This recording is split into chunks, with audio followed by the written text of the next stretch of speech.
about 10 days after 9/11, I went through the Pentagon and I saw Secretary Rumsfeld and Deputy Secretary Wolfowitz. I went downstairs just to say hello to some of the people on the Joint Staff who used to work for me, and one of the generals called me and he said, "Sir, you got to come in. You got to come in and talk to me a second." I said, "Well, you're too busy." He said, "No." He says, "We've made the decision. We're going to war with Iraq." This was on or about the 20th of September. I said, "We're going to war with Iraq. Why?" He said, "I don't know." He said, "I guess they don't know what else to do." So I said, "Well, did they find some information connecting Saddam to Al-Qaeda?" He said, No. He says, "There's nothing new that way. They've just made the decision to go to war with Iraq."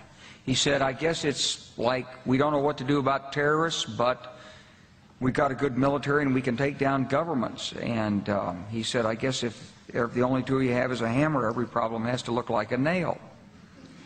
So I came back to see him a few weeks later, and by that time we were bombing in Afghanistan. I said, "Are we still going to war with Iraq?" And he said, "Oh, it's worse than that."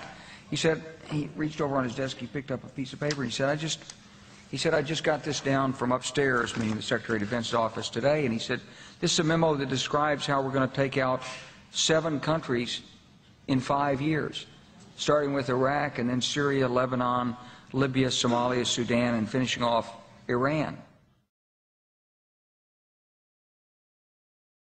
The truth is about the Middle East is, had there been no oil there, it would be like Africa. Nobody is threatening to intervene in Africa. The problem is the opposite. We keep asking for people to intervene and stop it. And there's no question that the presence of petroleum throughout the region has sparked great power involvement.